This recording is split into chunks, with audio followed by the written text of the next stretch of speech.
Au milieu du XVe siècle, vivait à Vinci, bourg du pays de Florence, posé sur les premières pentes du Montalbano, entre Pistoia et Empoli, le descendant d'une vieille lignée de notaires, Antonio di Ser Piero di Ser Guido. Antonio, fils de Messire Piero, lui-même fils de Messire Guido. Sur la dernière page d'un registre des actes de son père, Antonio da Vinci consigna au fil du temps l'événement de la naissance et du baptême de ses enfants. Piero, le 19 avril 1426, Giuliano, le 31 mai 1428, Violante, le 31 mai 1432, Francesco, le 14 août 1436. Ce mémorial se clôt sur la venue au monde d'un petit-fils, premier-né de Piero, dans la nuit du 15 avril 1452. 1452. Un petit-fils m'est né, fils de mon fils Ser Piero, le samedi 15 d'avril à 3 heures de la nuit. Il a reçu le nom de Leonardo. Léonard était le fils naturel de Piero et d'une certaine Caterina. Noble florentine, contadina, paysanne des environs de Vinci, servante de maison, esclave orientale, tout fut imaginé à son sujet. Et son identité demeure naturellement du domaine de la plus pure hypothèse. On ne connaît pas non plus le lieu exact de la naissance de l'enfant, qu'une tradition ancienne situe au nord de la ville, à la ferme d'Anciano. Piero reprit à Florence l'activité notariale de la famille à laquelle son père avait renoncé. Il l'exerça de mai 1461 jusqu'à sa mort, via del Palazzo del Podesta, en face du palais du Bargello. Ser Piero épousa successivement 4 femmes qui lui donnèrent au moins 16 enfants légitimes. Il s'éteignit le 9 juillet 1504. Fils illégitime, Léonard passe probablement ses premières années à Vinci, chez son grand-père. Mais Antonio meurt avant le 18 septembre 1462. Depuis ce jour au moins, Léonard est donc à la charge de Piero. En ce même automne, Léonard se trouve également en âge d'entrer à la Scuola d'Abaco, où l'on enseignait l'arithmétique élémentaire, à l'usage du commerce et de l'artisanat. Quoi qu'il en ait été des années précédentes, Léonard vit donc désormais chez son père à Florence. Vers 1464-1465, autour de ses 12 ans, après avoir suivi les cours dispensés par l'école élémentaire, Léonard entre en apprentissage dans l'un des plus prestigieux ateliers polytechniques de Florence, celui de l'orfèvre, peintre, sculpteur et ingénieur Andrea del Verrocchio. Le premier document attestant formellement son activité se rencontre en 1472. Il s'agit du registre des comptes de la compagnie di San Luca, confraternité à laquelle étaient inscrits la plupart des peintres florentins. On ne saurait surestimer ce que Leonardo da Verrocchio, qui fut l'un des créateurs les plus féconds du XVe siècle florentin. Léonard se trouvait dans son atelier lorsque Verrocchio conçut et exécuta le groupe fameux de bronze de l'incrédulité de saint Thomas, destiné à l'une des niches extérieures de l'église d'Orsan Michele. Il y était aussi lorsque Verrocchio réussit l'exploit de poser la palla, la sphère de cuivre portant la croix au sommet de la lanterne de la coupole de la cathédrale. Verrocchio fut un admirable dessinateur et l'expérience que Léonard fit chez lui de la sculpture fut l'une des sources vives de sa manière. Paolo Giovio, grand écrivain de ce temps et qui connut fort bien Léonard, a témoigné de cette importance fondamentale. Léonard, rapporte Giovio, dans la vie de l'artiste la plus ancienne de toutes qu'il rédigea autour de 1525, Léonard affirmait que la peinture ne pouvait être pratiquée que par ceux qui avaient d'abord touché aux nobles disciplines des autres arts. Il accordait, dit Giovio, avant tout l'antériorité sur le pinceau à la plastique comme à la matrice originelle de la production des images planes. Voici le dessin, le fameux paysage qui porte l'inscription du 5 août 1473, jour de Sainte-Marie de la Neige. C'est la première œuvre datée de Léonard de Vinci. Le 10 janvier 1478, Léonard, probablement indépendant désormais, se voit confier l'exécution d'un tableau pour une chapelle du palais de la Seigneurie. Un acompte lui est versé, mais aucune trace ne subsiste du travail.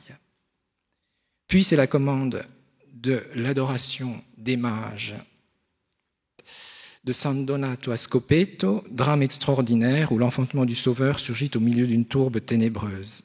C'est sa première grande œuvre inachevée. Elles le seront toutes, ou presque toutes.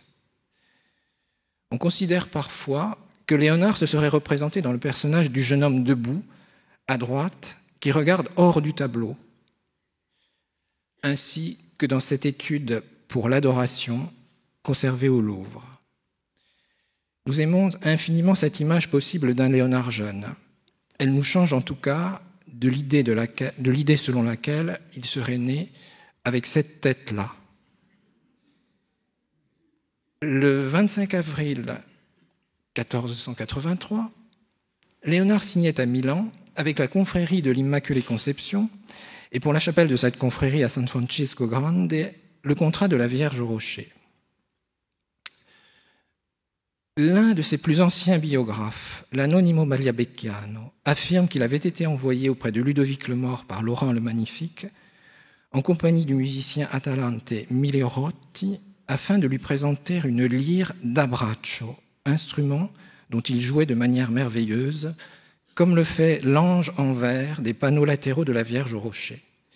Il avait 30 ans, c'était en 1482. Vasari, qui publia La première vie de Léonard, raconte que cette lyre était en argent et qu'elle avait la forme d'un crâne de cheval. Ludovico Maria, surnommé le Mort, quatrième fils de Francesco Sforza, s'était progressivement emparé du pouvoir et gouvernait au nom de son neveu, Gian Galeazzo, depuis les derniers mois de 1480. Ludovic le Mort ne fut proclamé duc qu'à la mort de celui-ci, le 22 octobre 1484. Et ne reçut formellement ce titre de l'empereur Maximilien qu'en 1495. Il devait régner jusqu'à la conquête définitive du duché de Milan par Louis XII, le 14 avril 1500, et mourir en captivité au château de Loches en 1508. Léonard écrit donc une longue lettre aux morts, dont ce qui semble être une copie est conservé dans le plus volumineux de ses manuscrits, le Codex Atlanticus, ainsi nommé par son format de grand atlas, de la bibliothèque ambrosienne de Milan. Il y énumère, sous une dizaine de rubriques, toutes ses compétences qui sont essentiellement celles d'un ingénieur militaire. Elles ne seront jamais prises au sérieux par les Milanais, pas plus que par personne d'ailleurs avant notre temps, et c'est donc par ses talents artistiques de portraitiste, de décorateur, de sculpteur, de musicien, de scénographe, d'homme de théâtre, ainsi que par ses qualités humaines exceptionnelles qu'il réussit à s'imposer à la cour. Comme l'écrivit encore Giovio, fort doux de caractère, brillant et libéral, il était par le visage de loin le plus aimable et le plus beau des hommes, et, comme arbitre de toute élégance, il était l'inventeur fécond des plaisirs du théâtre, et savait chanter en s'accompagnant de la lyre, il plut merveilleusement en tout temps et à tous les princes. Léonard conçoit donc le projet d'un immense cavalier de bronze, à la gloire de Francesco Sforza, père du duc. L'ambition était telle que Léonard n'ira pas au-delà du modèle de terre qui fut grandement admiré. En 1494, il peint la scène du réfectoire de la basilique Santa Maria delle Grazie. La peinture fonde la gloire universelle de Léonard et tombe immédiatement en ruine. C'est aussi à Milan, à la date du 22 juillet 1490, jour de la Sainte Marie-Madeleine, qu'un petit diable entre dans sa vie.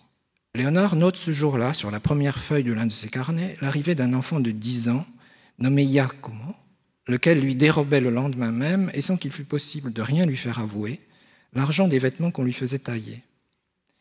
Ce ne fut là que le premier d'une série de méfaits, enregistrés sur la même page et commentés en marge, ladro, voleur, bugiardo, menteur, ostinato, obstiné, ghiotto, glouton. Les diableries de Giacomo lui valurent le surnom de Salaï, l'un des démons du Morgante, l'épopée tragicomique de Luigi Pulci. C'est sous ce nom qu'il apparaît dans la suite des manuscrits de Léonard, dans les correspondances de l'époque, dans les actes les plus officiels et dans la littérature artistique du XVIe siècle. Salaï fut le disciple préféré de Léonard et le suivit partout jusqu'à son établissement à Rome. Et là, je sais, très exactement quelle question vous vous posez. Fut-il son amant? À vrai dire, on ne sait rien des désirs ni des amours de Léonard, sinon qu'apparemment, il n'y eut pas de femme dans sa vie, et que dans sa jeunesse à Florence, il fut avec d'autres dénoncé pour sodomie, accusation qui fut rejetée par les autorités comme sans valeur, au motif légal qu'elle était anonyme. Cette même année, à l'automne, Charles VIII de France, allié du Maure, descendait en Italie à la tête de ses armées, rompant ainsi l'équilibre politique que la paix de Lodi avait instauré depuis 1454 entre les 5 grands États de la péninsule, le duché de Milan, la République de Venise, la République de Florence, les États de l'Église et le royaume de Naples. Sur la route de Naples, qu'il revendiquait au titre d'héritier des droits de la maison d'Anjou, le passage de Charles à Florence provoqua la chute des Médicis, ses alliés, et le rétablissement de la République. Louis XII, successeur de Charles VIII, prétendait au duché de Milan. Sa grand-mère était née Visconti. Ayant ligué Venise, laquelle voulait s'étendre aux dépens du Milanais, et le pape Alexandre VI Borgia, qui cherchait à favoriser l'avenir de son fils César, il envoya ses armées en Lombardie. Le 2 septembre 1499, son condottiere, Gian Giacomo Trivulzio, entrait dans Milan. Le 6 octobre, Trivulzio lui remettait les clés de la ville. Léonard, qui s'était rapproché des vainqueurs, demeure dans la ville occupée. C'est alors que se nouent définitivement ces relations étroites qui détermineront le cours ultérieur de sa vie avec les Français, admirateurs sans réserve de son art. Giovio rapporte cette anecdote fameuse que Vasari amplifiera dans les Vies. On admire cependant sur un mur à Milan le Christ à la scène allongé avec ses disciples, ouvrage, dit-on, dont le désir enflamma tant le roi Louis que dans les tourments de la contemplation, il aurait questionné ses proches afin de savoir si, en découpant la paroi alentour, on le pourrait ôter afin de l'emporter en France en détruisant au besoin l'insigne réfectoire. Au printemps 1500, dans la crainte d'un retour en force du Maure, Léonard quitte Milan pour Venise, allié des Français.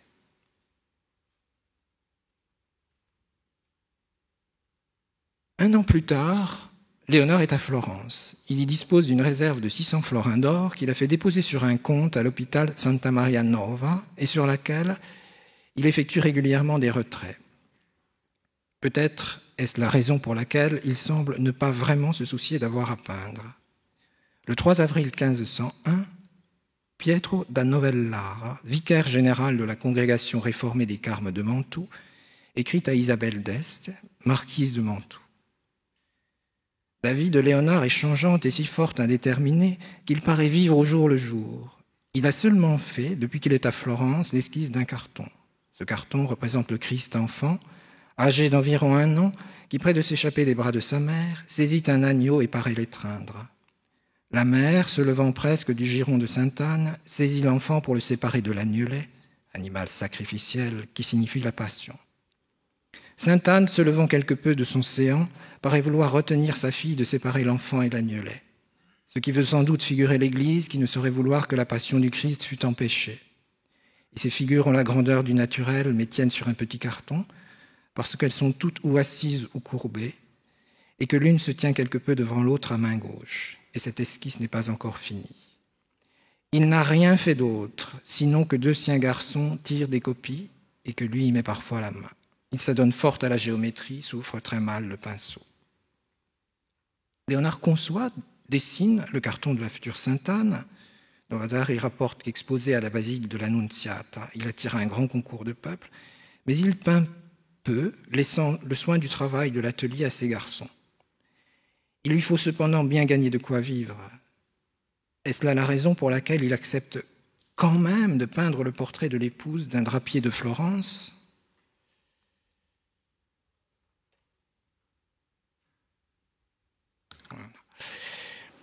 Vous connaissez les passions que suscite ce tableau. La fonte annoncée des glaces terrestres et peu de choses comparées au volume d'encre qu'il a jusqu'à présent suscité. L'une des cibles préférées de cette vaste littérature est l'identification du modèle de la Joconde, Lisa del Giocondo, donnée par Giorgio Vasari dès sa première édition des Vies des plus excellents peintres, sculpteurs et architectes, parue en 1550. Et voici une dizaine d'années, fut cependant découverte, en marge d'un exemplaire des Lettres de Cicéron, conservé à la bibliothèque de Heidelberg, et qui avait appartenu à l'un des collaborateurs de Machiavel à la chancellerie de Florence, Agostino Vespucci, une extraordinaire annotation. Vespucci y commente un passage où Cicéron fait allusion au plus illustre des peintres de l'Antiquité, Apelle, lequel avait mis toute la perfection de son art à polir la tête et le sein d'une Vénus et laisser le reste du corps inachevé. Ainsi, glose Vespucci, fait Léonard de Vinci dans toutes ses peintures, comme la tête de Lisa del Giocondo et celle d'Anne, mère de la Vierge. Nous verrons ce qu'il fera pour la salle du Grand Conseil, dont il est déjà convenu avec le Gonfalonier, 1503 d'octobre. Nous n'avons à ce jour aucune preuve historique de ce que le modèle de la Joconde du Louvre ait été Lisa del Giocondo. Mais nous pouvons affirmer qu'en dépit de la confusion entretenue aujourd'hui sur ce sujet, Léonard avait, à la date d'octobre 1503, commencé à peindre le portrait de Mona Lisa, épouse de Francesco del Giocondo.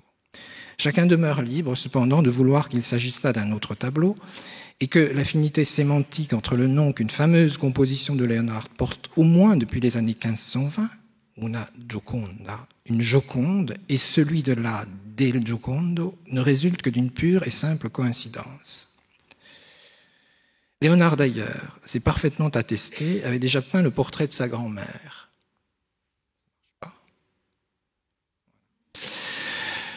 Entre-temps, Léonard avait passé une année à la cour de César Borgia, fils du pape. On ne connaît pas les raisons de cette étrange mission, au cours de laquelle semble s'être nouée une relation d'amitié et d'admiration réciproque entre le seigneur de la guerre, modèle du prince de Machiavel, et son architecte et ingénieur général. Léonard dressera, pendant ces quelques mois,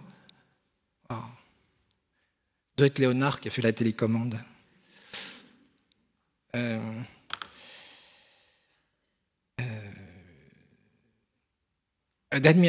dressera pendant ces quelques mois d'admirables planimétries des villes conquises par César, et c'est à peu près tout.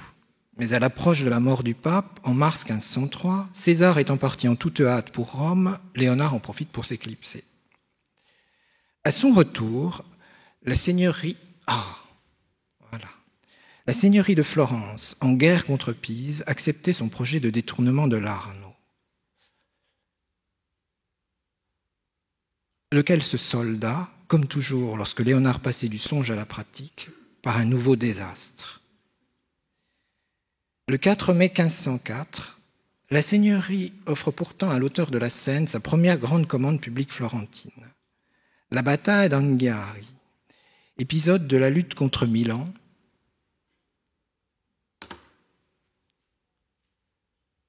qui devait orner la salle du Grand Conseil de la République.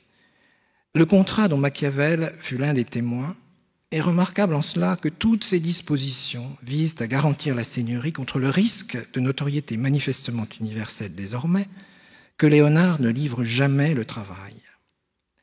Et c'est au point que ce qui importe pour le gonfalonier Soderini et pour les seigneurs, ce n'est pas tant la peinture, qu'ils envisagent même de confier à un autre, mais le carton, ce dessin aux dimensions de l'exécution et présentant non seulement le tracé des formes, mais encore, en clair-obscur, toutes les valeurs de la composition.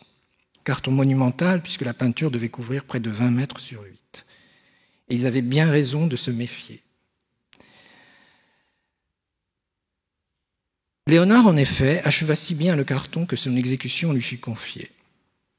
Mais à peine eut-il commencé que ce fut, en raison de sa perpétuelle tendance à expérimenter n'importe quoi, une nouvelle catastrophe annoncée par un déluge de noir. Le vendredi 6e jour de juin 1505, sur le coup des 13 heures, je commençai à peindre au palais. Au point de poser le pinceau, le temps se gâta et la cloche sonna au tribunal, convoquant les gens à l'audience. Le carton se déchira, l'eau se renversa, et le vase de l'eau qu'on apportait se rompit. Et aussitôt le temps se gâta, et il plut jusqu'au soir une très grande pluie, et le temps fut comme une nuit. Quant à la peinture, elle n'a pas tenu. Il n'est resté sur le mur que la fameuse lutte pour l'étendard, corps à corps effroyable d'hommes et de chevaux, seul fragment défiguré de l'immense combat et que Vasari devait emmurer des années plus tard sous ses brillants décors. La paroi d'en face devait être occupée par la bataille de Cascina, épisode de la guerre contre Pise, confié à un jeune rival particulièrement énervé, Michel-Ange Buonarroti. Léonard s'enfuit une nouvelle fois, saisissant l'occasion que lui offrit, dès le printemps 1506, une demande de mise à disposition adressée à la seigneurie par Charles d'Amboise, lieutenant général du roi de France et gouverneur du duché de Milan. La double protection de Charles d'Amboise et de Louis XII en personne lui permettra d'échapper à la vindicte du gonfalonier Soderini et de ne revenir épisodiquement à Florence que pour régler ses affaires personnelles. Ah, voici les décors de Vasari dans la grande salle du Palazzo Vecchio.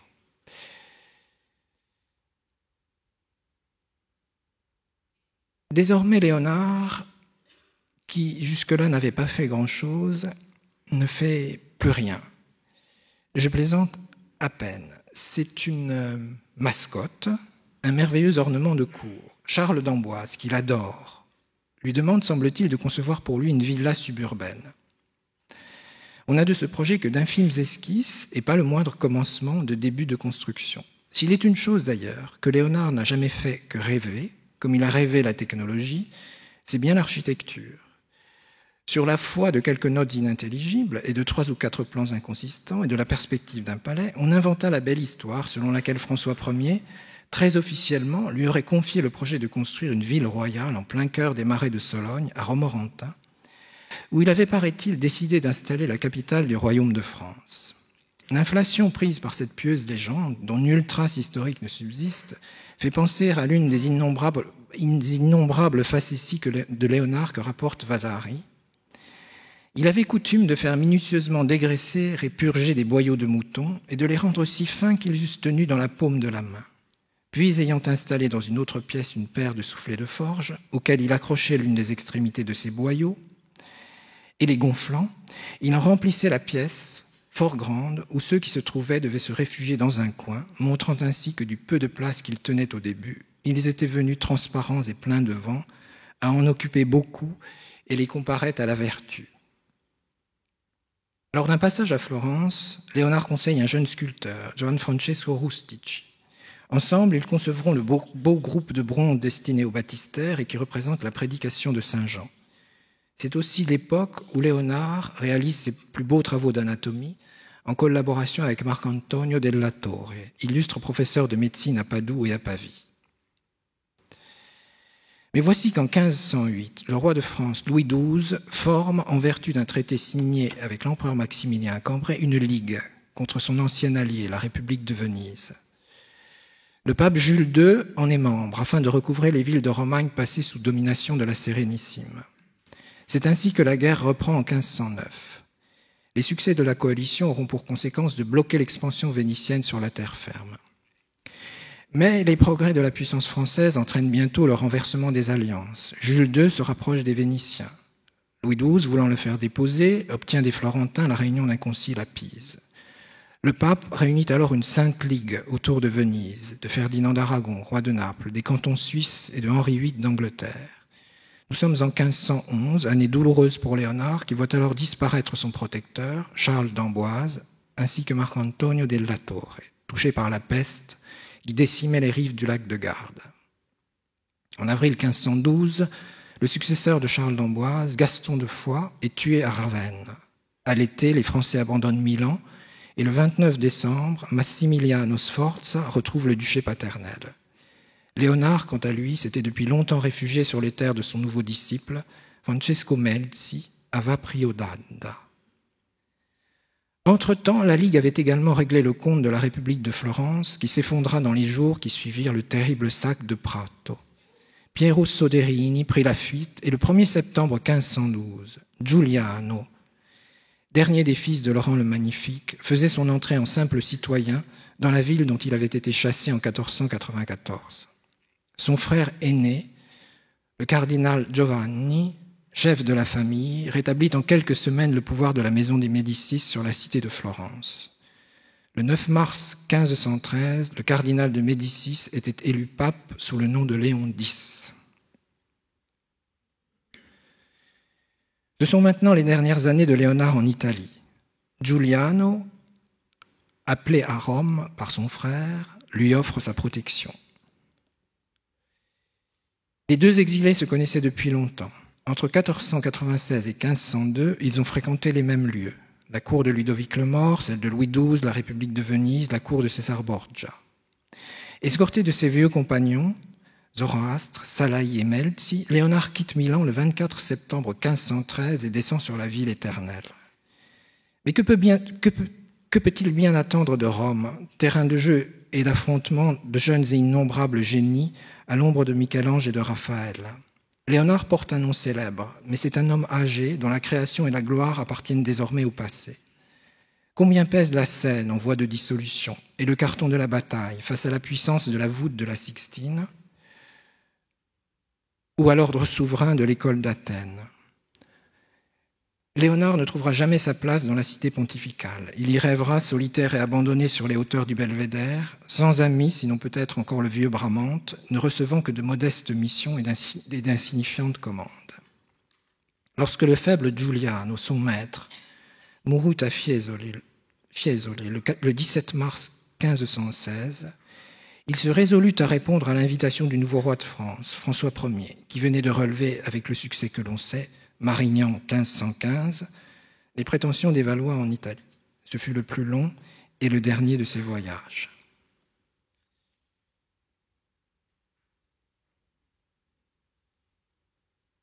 Quelques mesures prises dans la basilique de Saint-Paul hors les murs et datées d'août 1516 sont les dernières traces de Léonard de Vinci en Italie.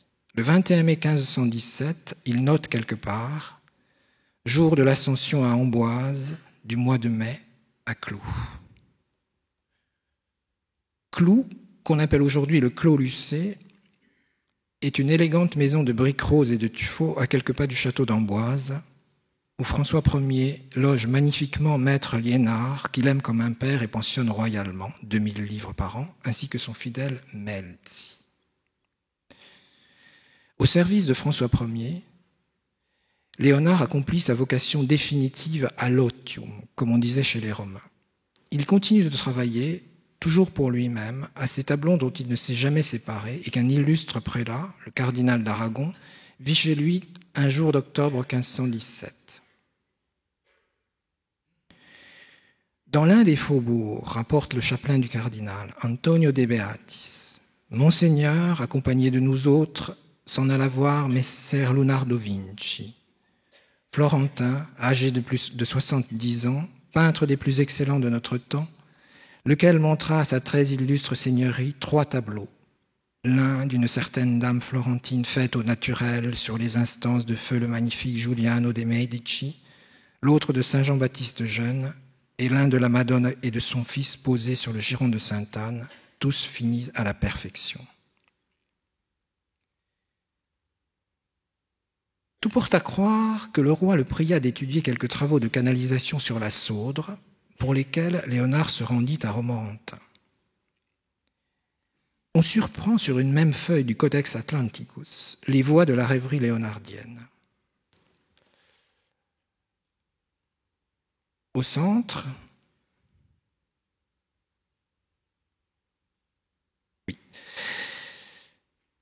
l'objet réel, de minuscules tronçons reliant Celles-sur-Cher au pont de Saudre, 3 km. À droite, ou plutôt en haut, le saut dans l'imaginaire.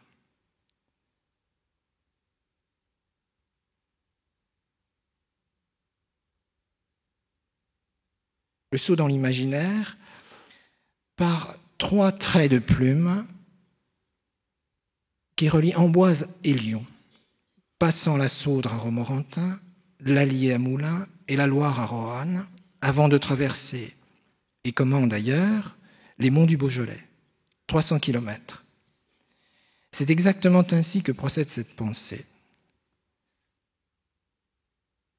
Elle multiplie immédiatement la problématique par un facteur 100. Le même genre de dérive graphique et conceptuelle, à mon sens, s'est produite pour les extravagantes esquisses du palais de Romorantin, accompagnées de leur lot de considérations tout à fait invraisemblables. Et de tout cela, il n'est non plus, de toute façon, jamais rien sorti. Auprès de François Ier, Léonard fut homme de cour, philosophe et scénographe.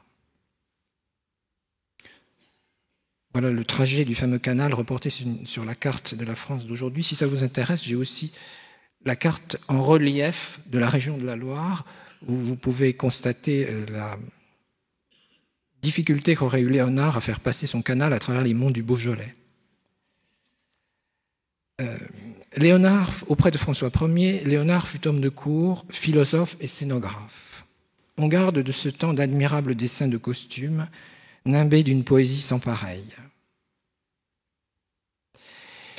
Et dans la nuit du 19 juin 1518, pour célébrer la naissance du dauphin, le maître mit en scène au château de Cloux, sous une tente reproduisant le ciel nocturne, la Festa del Paradiso de Bernardo Bellincioni, qu'il avait monté à Milan près de 30 ans auparavant, spectacle merveilleux, orné de si nombreuses illuminations qu'il semblait que la nuit avait été chassée. C'est là le dernier ouvrage que l'on connaisse de Léonard de Vinci.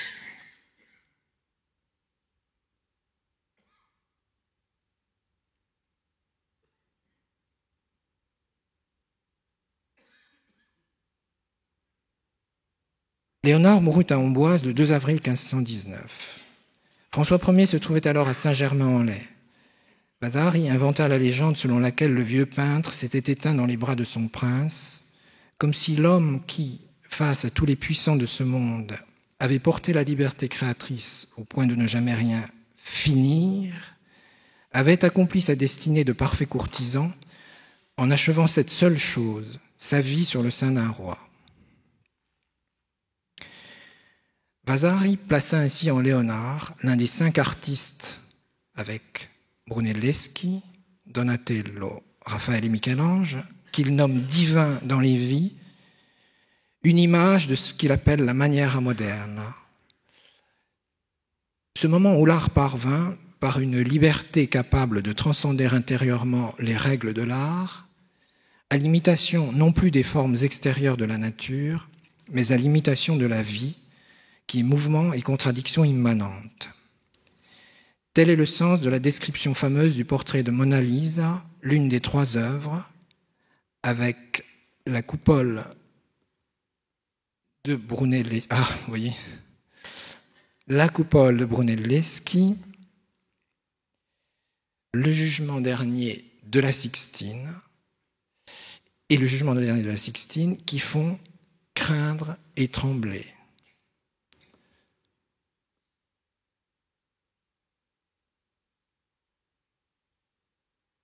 Telle fut la vertu de Léonard de Vinci, peintre et sculpteur florentin qui jamais n'acheva aucun ouvrage, inaugura la manière moderne et fut aimé de tous les princes.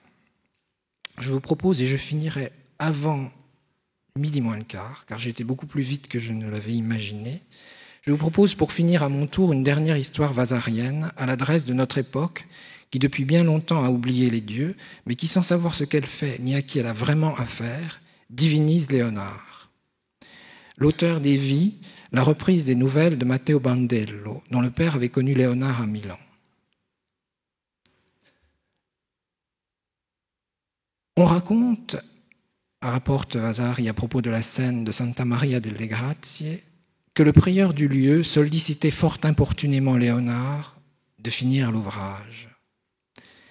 Car il lui paraissait étrange de voir de temps à autre Léonard traîner pendant toute une demi-journée, parfois complètement absorbé dans ses considérations, et il aurait voulu, comme il le faisait faire aux ouvriers qui maniaient la houe dans le jardin, qu'il ne posât jamais le pinceau.